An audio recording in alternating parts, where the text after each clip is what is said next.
Jump ahead just in the process, if you don't mind. Sure, go for it. And just introduce, we have a new assistant principal in the room tonight for RUHS. Her name is Dr. Jennifer Chapman, and she has been the assistant principal at RUHS for the last month or so. Just a little bit of background, I'm sure she'll share more. She undergrad worked at NYU and attended Rutgers, and I believe got 2 doctorate degrees there. I could be wrong, but that's how I read her resume.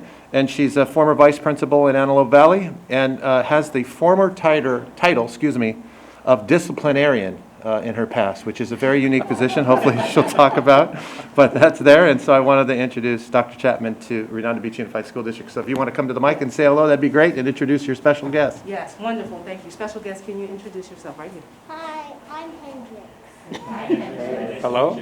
And who are you to me? Her son. Okay. Anything else you would like to tell folks? No. Well, maybe your age, where you go to school? I am 8 years old and I go to Toledo. Outstanding. Wonderful. Anything else? And I'm in 3rd grade. Okay. Okay, so thank you for having me tonight. Well, this afternoon. At Rutgers, if I can just jump back to that, I earned a master's degree and the doctorate, good old R. But yeah, this is my 20th year in education. And though I was in Antelope Valley just for 2 years prior, I'm here from New Jersey, so I guess I'm a transplant, right? But 20 years in education where I have had, I don't know if it's the fortune or misfortune, to have been called a disciplinarian. It's always like a touchy subject, but you know, it was many years ago, so we thought differently, right? But I always looked at my role there as an opportunity to build relationships with students and help them do better in the hallways and in their classrooms. But as Dr. Keller said, I am the new assistant principal at RU High School. I'm having a wonderful time. Everyone is very helpful, very welcoming. I'm learning a lot, and I'm really happy to be here. Welcome. Thank you. Thank you. Thank you both for being here. Sorry I messed up the resume. Probably just a edit on my eyesight. I'll get better. All right, so what I wanted to share with the board is a couple things. One is I want to clearly highlight what all we have done as a collective body. This includes the board, our staff, our great teachers, our classified staff, AFT, administration, with support from our community and our PTA. A lot to read here, but I'll just kind of go through it a bit. But basically, the focus has been to return students to campus safely, for staff and students, of course, and gradually and at a steady pace. So you see movement from us. So it's a timeline left to right. June 11th, if you remember, that's when we reopened our CDC to a smaller extent, and we returned, as you can see in parentheses, how many students we brought back. Eventually, it started as about 167, and then we're at about 450 now. But that was June 11th. That seems like so long ago for all of us. August 10th, we started a special ed team under Ms. Silberling, bringing in for special education assessments. That continues, one-on-one assessments. And then August 26th, today, outside of the classroom, observing in. And then the SDC classrooms on September 22nd, opening those up to about 70 kids. And we started our in-person assessments for English language learners, ELL, English language learners, that's what that is. And then October 2nd, some more special education support and opening. On October 5th, Elementary Learning Center support for targeted students. Again, about 45 kids. October 12th, which is yesterday, you can see more movement. Middle school support for alternative ed support for targeted students, about 20 kids there. And then I was going to have Dr. Alpern share a little bit about yesterday because the student athletic return occurred yesterday, so she can give us a brief update for that right now. Sure, thank you. So we have about 2/3 of our sports teams that are back on campus for conditioning at any given time. They are following strict protocols that were laid out by the LA County Department of Public Health for youth sports. I always think it's important to make sure that the public and even our staff understand that the reopening for conditioning is through the youth sports, not for the reopening schools plan. Can get a little tricky. And the students are meeting any time between their summer meeting during their 5th and 6th period athletics period summer meeting after school, but anytime basically between like noon and 6 p.m. on any given day. You won't be able to go inside to see them because everything is really locked up around, and we've got like 4 or 5 different entrances that are staffed with for the screenings to take place. So no visitors allowed. Great. And then also, you see there for October 26th, they targeted high school, targeted students and RBLA, our Community Day School. And that'll be another 25 students. And then we are continue to assess our English language learners and obviously want to target them for November 9th. So the goal is we've been maintaining these protocols, procedures, processes safely of returning students to on-campus learning at a very gradual, steady, safe clip for our students and staff to enjoy the return of in-person instruction and in-person experience, if you will. And, you know, I will tell you, this gradual process for us has been great because we've been able to make some mistakes at a smaller level, at a, you know, at a gate, at a school site, at a process with a custodian here, or a teacher there, administrator missed that on, you know, checking the entrance app, what do we call it? Thank you, the surveillance app that we have before they come in. Just little things like that that can amount to something very significant and becoming tighter, cleaner, and more organized. And you know, every time there is you know, a scare, if you will, a COVID scare, there is an entire process for it, a protocol, an email process, you know, who gets contacted, how, when, if there's ambiguity, what happens next. And so this gradual, consistent, steady return to having kids on campus has been one that has served us well, I would argue. And so with that, what I wanted to share, because it came out you know, about a week or two ago, basically, it's been talked about for a while, but just briefly I wanted to share about the LA County Department of Public Health's TK to grade 2 waiver details. And this is the information, anybody can gather this information, it's on the LA County Department of Public Health's website, and it basically is focused on these grades. Clear priority is giving to free and reduced lunch, high percentage of free and reduced lunch students. It includes private and public schools, and obviously when you come back, if you're selected as one of these schools, you are expected to come back to the hybrid or cohort model. There are 5 board of supervisors, as a lot of people know. Ours is District 4, or 4th District, and it's also led by Janice Hahn. And as you can see, as I like to say, it goes from Catalina to Marina del Rey to Diamond Bar.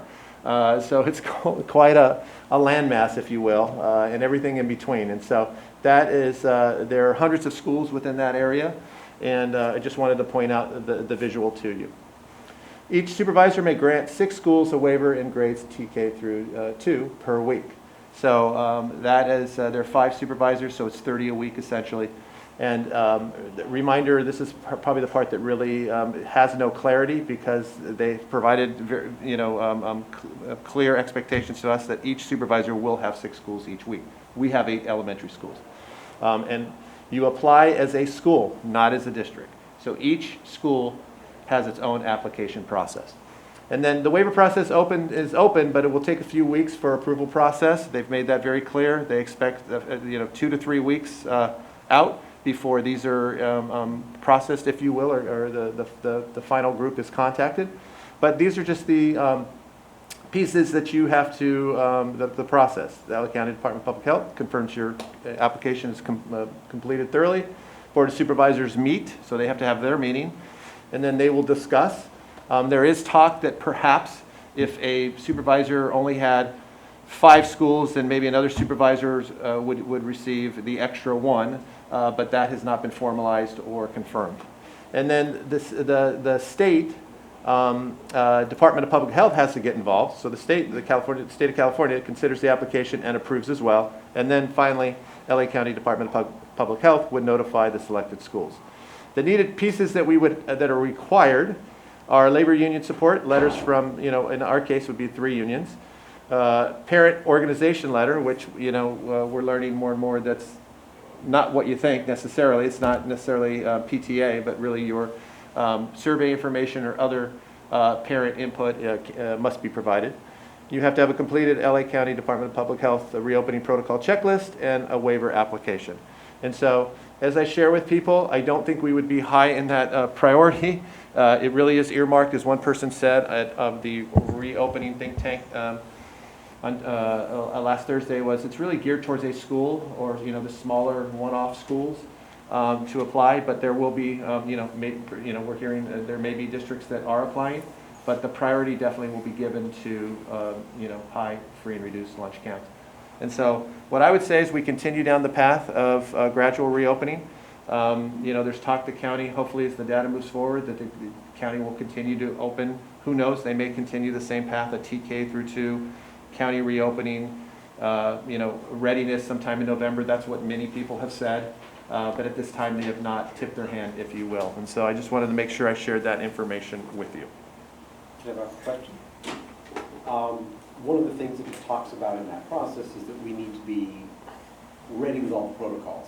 So can we state that we are, if for some reason everything changed tomorrow and they say, oh yeah, we'll be opening up in 2 weeks, are we ready from the standpoint of PPE and the rooms and all the other stuff that the county's going to ask us for? I think the statement would be made, I think I would safely say this, is that yes, would we have some work to do? Yes, but I mean in the way of PPEs, I think we feel good about that.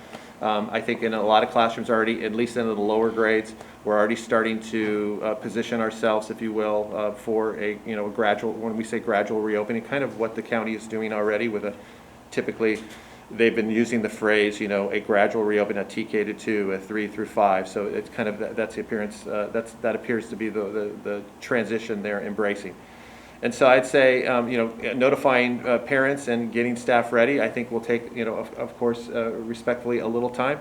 But I think we're in as good a position as anybody around here to reopen. I think it's going to be more of a, providing input from our parent community, and we're going to have another survey going out this week about where our parents are at various grade levels about the return, because obviously there's going to be some parents who signed up for the hybrid who may think otherwise now, and so we want to respect that, and scheduling is also going to be part of that. But we feel, if you look at the progression of what we've done this far, we really are starting this path already, and so we've knocked down a lot of the pieces already, and feel confident that we're ready when the county says give us the green light. I think we're going to be one of those districts that comes back to you and has the conversation about how and when and how quickly we can do it. I think one of the realities we have to accept as well is, two. One is realistically, by the time our application gets looked at, we probably will be allowed to open per se on a more countywide basis, but separately to it is, right now our kids get live instruction pretty much every day. And I think the reality is once kids start their seats back in the classroom, it's going to be much harder to provide as much live instruction where it is. So not saying that's a reason for us not to go back, but more so is just planning it out, because I've had the pleasure of walking 2 campuses in the last 2 days, and teachers are definitely very engaged and very involved, but trying to manage 10 kids, 12 kids in front of you, and then trying to manage your 12 kids on that screen on top of that and what have you.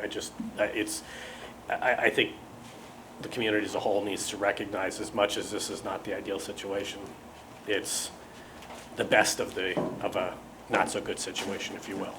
So, and I think our teachers are really doing a fantastic job with what they're doing. So this is not a matter of, not a matter of saying, we don't want to come back, because I think the board is pretty united and we want to be back in class. And I would say, I would be bold enough to say I believe our teachers want our kids back in class. This is not a matter of nobody wants it. It's a matter of what's going to be the best for our kids in light of all of the restrictions that we have to follow. And I would just, for the public, beware, is this is unlike anything I've seen in 7.5 years on the board. We have certain rights, but a lot of it is dictated by the county, and we're stuck following the county's rules. So it's not a matter of, for those parents I've had to have talked to who've like, well, you just need to open. Okay, well, I wish we could wave a magic wand and make that happen, but we can't. So anyways, that's just my comment on that. So. Just a question, a clarifying question. The notion that they're going to approve one school at a time. We have 8 elementary schools. If we applied for this waiver, I would assume we would apply for all 8 schools. And then it would be this random lottery, so to speak, to see who gets called back. So in theory, say Alta Vista was the only one school in Redondo, it doesn't mean that all 5 would go to Redondo. That feels like a difficult process for everybody involved to manage in that sort of Yeah. scenario, as opposed to following, a full opening of K to 2, rather than having to apply for a waiver or an exception, if you will. Yeah. I wouldn't want to be the one having to prioritize which schools would open first potentially. How would teachers even be able to prepare for that, Yeah. considering? It would create potential HR issues. It would have layers to it that we haven't even thought of. Any other questions or comments? Hearing none, nothing covered. Charles? There's plenty of probably best.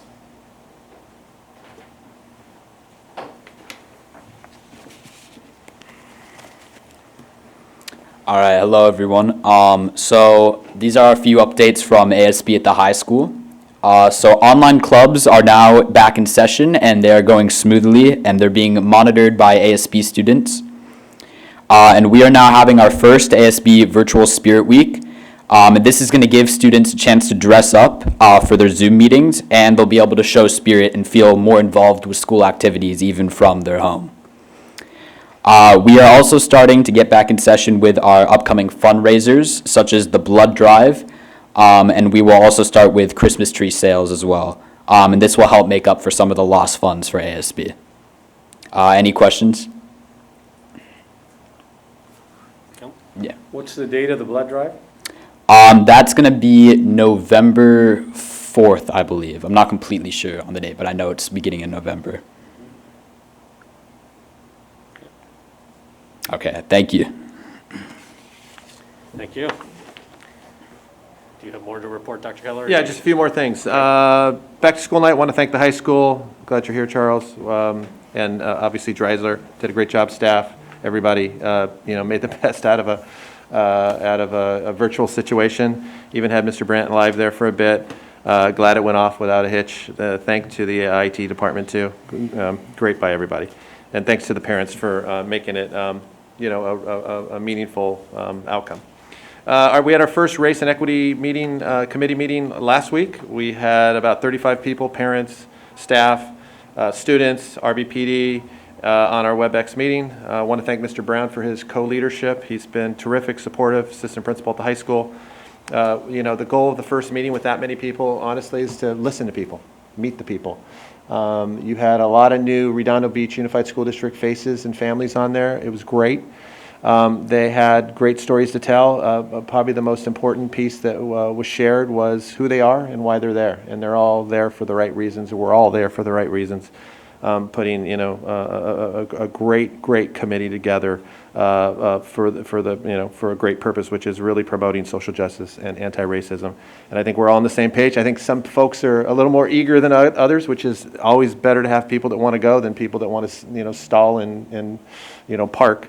And so a great group of people. We meet again in November, and the purpose of that meeting really will be focused on what we're doing and some things we've added and really have done over the past few years that we feel good about. And as we talk about where we're at as a school district, with the lens we're going to have as a committee is where are the holes, the gaps, and where are the things we're just not doing at all that we need to look at. But I think the big piece I really tried to focus, Mr. Brown and I really tried to focus on is we are a committee. We are not one person that's going to go out and make a statement on behalf of the committee. We are a group of committed citizens trying to do what's best for our learning community. And so really trying to stay together, because sometimes, committees can get splinters and, some folks want to go in one direction, the other. I really feel we'll get a good rhythm with this group. And as we move forward, it's a slow process. We really will come up with some movements that I think will be powerful for everybody in this community. And I think that's why we joined the committee and why we're going to continue with the committee. And then the reopening think tank, just want to let you know we did look at a new survey we're going to push out this week for parents. My apologies, for parents. really talking about how they're doing with distance learning and how they feel about coming back, because it's a new time, a new place, context changes, and so we want to, I want to say it's about 20 questions that we're going to send out ideally on Thursday with an update letter just saying this is what we know today. We're not going to let a communication process get in our way to share exactly what's going on. With October 30th to complete it, but I'm sure most of our parents will have it done within 24 hours because they hustle. And then want to share that, and I think that's all I have. Great, thank you very much. All right, moving on to the hearing section. We need to open the public hearing concerning the adoption of Resolution R 2021:09 for the Sufficiency Instructional Materials Compliance.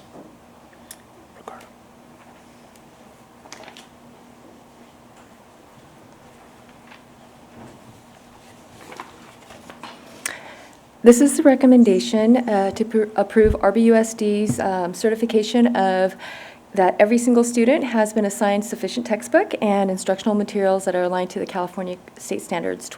All 12 schools, I have their signatures dated from September 18th. Staff recommends you approve this action item. Okay. Any comments or questions? No, thank you. Thank you. All right, so hearing none, I need a motion and a second to close the public hearing first. So moved. All right. Then you can move. Yes, that's fine. All right, student advisory vote. All those in favor say aye. Aye. Aye. 5-0. May I interject something here? It's Of important. course. I just received word there's no live feed for this meeting. Yes. It's being recorded and can replay once there is a fix. The team is working on it, and so we can take a break for a few minutes. Derek No said guarantee it's- it'll be fixed. Derek just said it's up. It just went on. Went up. Sorry. Never mind. There you go. Thank you, Waiver. Yeah, I've been hearing from some people going, it's not live. I'm like, I promise you, we'll record it. So, okay, so back to communications. Let's start off with RBTA.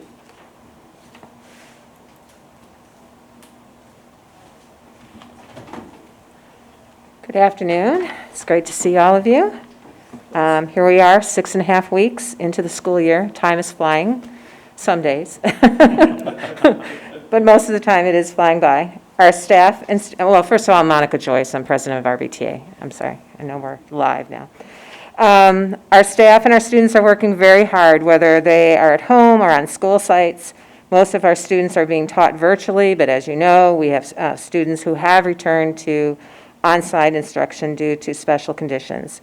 We're happy to report that our staff and students are healthy, safe, and learning. Like most of you, I'm sure I'm asked on a daily basis, Monica, when will our students be returning to on-site instruction? I wish I had $1 for that. I could retire early, but I don't think it's going to happen. My response is always that we will be following the guidance and directives of the government entities that oversee the safety of our schools during the pandemic. RBTA is committed to following the MOU that we signed before we returned to school in August. We are all aware of the pressure on schools to reopen for on-site instruction. LA County is permitting schools to apply for a waiver to bring back students in grades TK through 2. RBTA does not support the application for this waiver because only 6 elementary schools can apply at a time. RBUSD has 8 elementary schools. When it is time to return on-site, we have to have all 8 elementary schools return at the same time, on the same day. This is the only equitable solution. We recognize the hard work that has gone into the opening of our schools, and we will continue to work diligently to maintain a safe educational environment for our students and staff. By working together, we can one day, all of us, be back at our school sites. On another note, RBTA asks that you support Proposition 15, the Schools and Communities First initiative on the November ballot. The funding for public education will be impacted dramatically by the pandemic for years to come. The funding we would receive in Redondo Beach from Prop 15 would help us move in the right direction with our budget reserve. As always, we appreciate your support and your dedication to the Redondo Beach Public Schools. Thank you.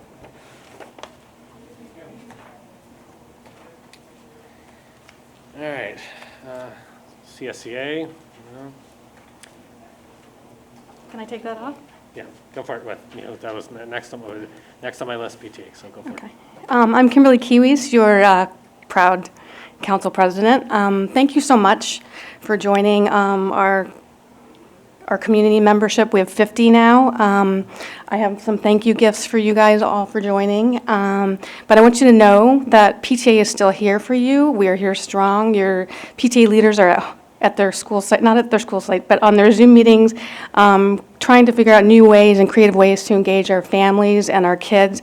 And they're really doing a really great job. And I really feel this year that our presidents are really working together through emails, through Zoom calls. And I think through this horrible, horrific situation, we are coming together as a community even more so. So thank you so much for your support. And I have some stuff for you. I'll leave here. Okay, thank you.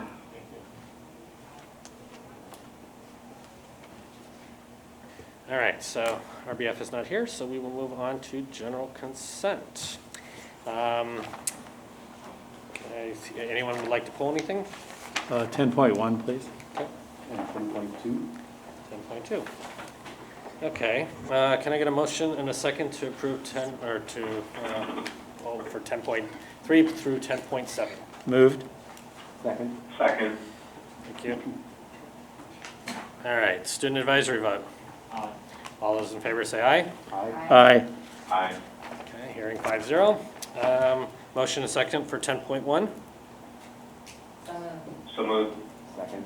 Okay, yeah, we'll take David a second. All right. Student advisory vote? Aye. All those in favor say aye. Aye. Aye. Aye. Abstentions? Abstain. So 4-1. All right. All right, 10.2. Motion and second, please. So moved. Second. Thank you. Mr. Waller. I just pulled this to recognize the number of donations, specifically, like the Kimberly's here, the cooperation between the PTA and the Ed Foundation to donate masks, which looks like it's one for every student in our district. But also, nice to see South Bay Classic donated a significant amount of money for the Families Connected and Connecta for a grant. But mostly, love to see the cooperation between the Ed Foundation and the PTA. Great. Any other questions, comments? Hearing none. Student advisory vote. Aye. All those in favor say aye. Aye. Aye. Hearing 5-0. Moving on to action items. Can I get a motion and a second for 12.1, approve inter-fund transfer from School Facility Fund 35 to Measure Q? So moved.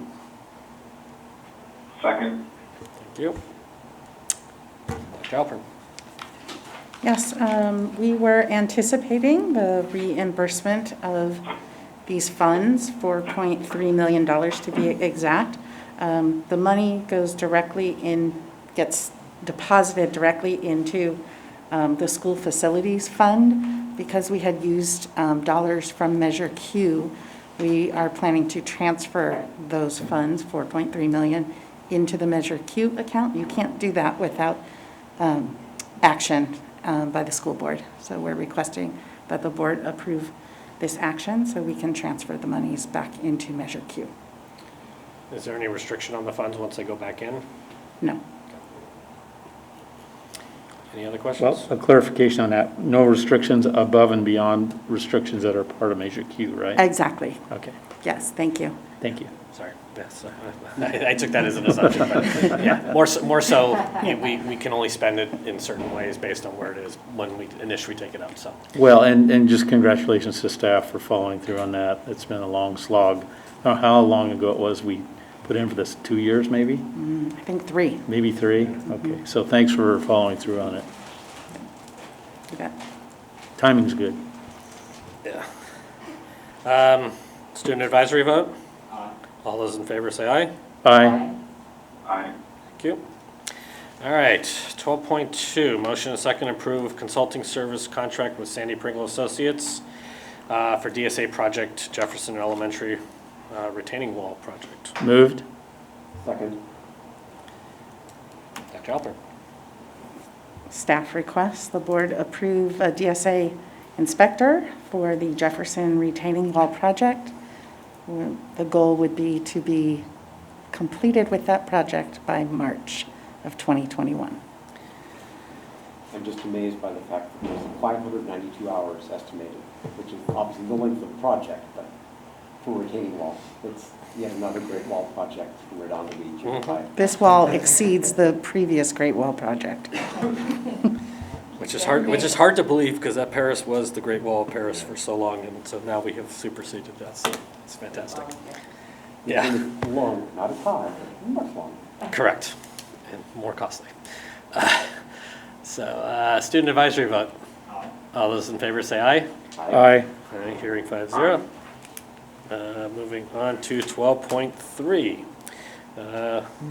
Same thing, consulting contract this time for Washington Elementary shade structure. So moved. Second. Staff recommends you approve DSA project inspector services for the Washington Sage structure, a much less ambitious project, but an important one nonetheless. One day when we can use it, it would be fantastic. Any questions, comments? Hearing none. Student advisory vote.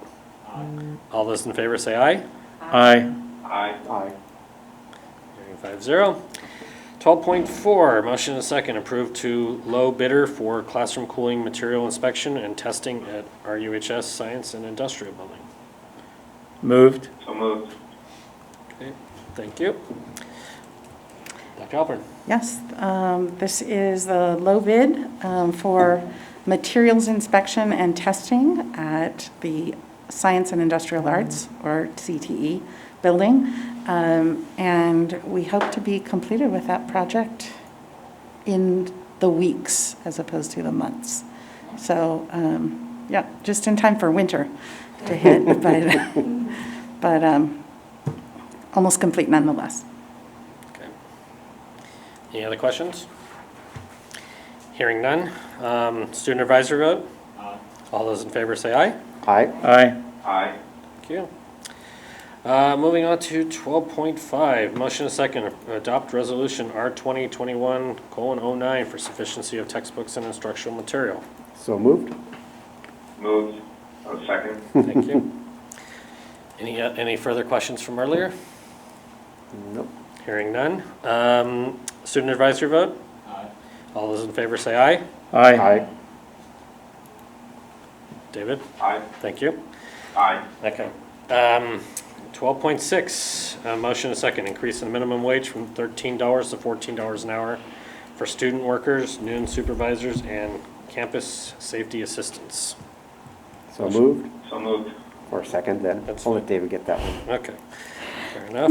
This is a recommendation to increase the classified positions that are impacted by Senate Bill 3, which requires that we increase the minimum wage from $13 an hour to $14 an hour effective January 1st, 2021. We have 3 classifications it impacts. Okay. Any questions, comments? Nope. Hearing none. Since it's wages, I will exclude you for this one. All those in favor say aye. Aye. Aye. Thank you.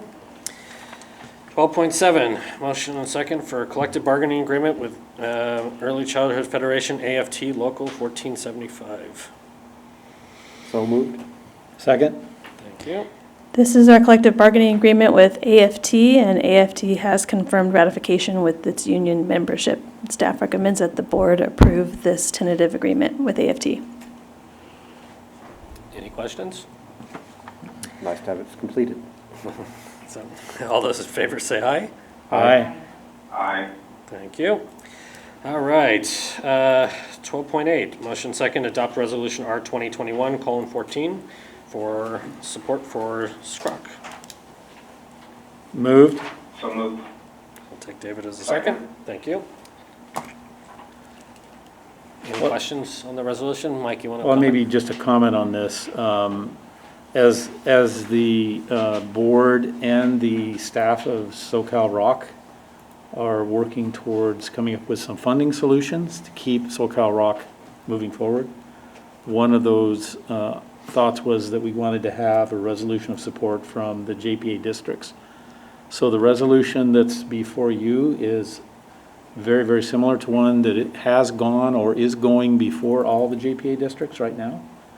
We very much would like to be able to add our voice to those supporting the basic principles behind the JPA and behind SCROC as they're working hard to figure out a very challenging funding landscape and environment going forward. I'm for one happy to see this here and fully support it. Any other questions? Student advisory vote? Aye. All those in favor say aye. Aye. Aye. Thank you. All right, moving on to correspondence. Anyone have any correspondence they wish to share? Hearing none, we will start with board member reports. Mr. Christensen. If I could get a little bit of help from our audiovisual department here. We did have a workshop, a board workshop for SoCal Rock last week, in which we looked at different funding solutions. We don't have any magic bullets at this point, but one of the things that I had asked Dr. Hilaire to let us know is how are we starting out the year? So this is a pretty good synopsis of what SoCal Rock is looking like this year. Right now, only adults are allowed to come to the school and only adults engaged in essential worker training. So you'll have someone who is in the building trades or a medical profession. If that person is an adult, they are allowed to go. Very strict protocols and so forth, similar to what we're seeing in some of our classrooms here at RBUSD. With that said, the rest are remote. No high school students are actually attending in person, but it was encouraging that of the 17 courses that are right now being run at SoCal Rock, there are about 279 students, 203 adults, and 76 high school students. And this is the breakdown among the JPA districts. I think you can see kind of a synopsis of the support that is presently flowing to SoCal Rock from the South Bay districts with El Segundo, Manhattan, PV, and Redondo being very consistent in terms of the students we're sending. You see Torrance, the much larger of all the districts, you see is the much smaller number. Of course, noticeably absent is Inglewood, who is not sending any students to SCROC at all. So with that said, we'll continue to keep you apprised of what is going on there. We would appreciate your continued support through RUHS to be sure and keep the dialogue going. If there's anything that we see as a district that SoCal Rock can be offering our students, let's take advantage of them. And much more to come in the next weeks and months. Thank you, Ricardo. Thank you. Brad. It was interesting to attend virtually the high school back-to-school night. I didn't have any classes to check in on, but I saw the initial portion with Mr. Brandt and Mr. Brown. I guess he was part of that as well. So I watched the first half hour or whatever, and then went off and ended up going to my next Zoom meeting, I think. And also then Saturday was I got to see the performance from the Theater Arts Department of Emma, their musical. Unfortunately, it had technical difficulties, but that's what happens with live theater. Shrek had a fire alarm go off during one of the performances. So, why not have technical issues for this? Not a big deal. They dealt with it, they moved on. It was a great experience for them, I'm sure, to be able to experience that kind of thing now, because sometime in their future career they'll have something, I'm sure, that'll be similar, wardrobe malfunctions or whatever else. So it was fun to see that, and I'm sure that they enjoyed it as well. Thank you. Great. David. None from me. Okay. Kramer.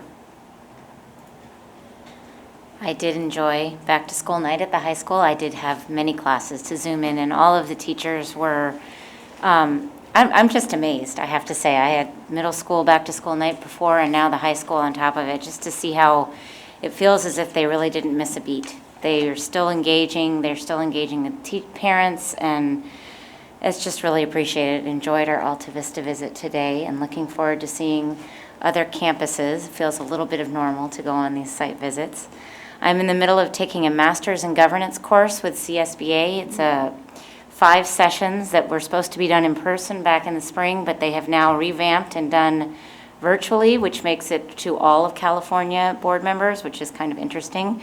So I've been using breakout rooms in Zoom, and and the annotate function, I have learned more just in doing actual practical MIG. So I applaud you for what you're doing with your students. And those breakout rooms, that's the most interesting, is where I get to talk to other school districts who are also in LA County or not, that are struggling with this waiver and whether or not to participate. So I'm appreciative for the district sending me to that.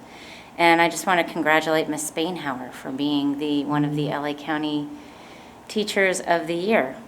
And that's it. Great, thank you. Yes, ditto what Raymer said regarding, at least for me, for my incoming freshman this year. It's, watching all the teachers engaged and going forth, and I can't say my kid hates his 6 or 7 step commute to school.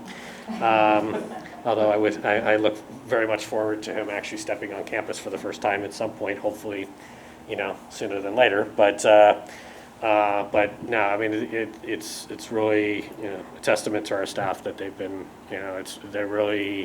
they want to do right by the kids. They're working hard, and so, kudos to them.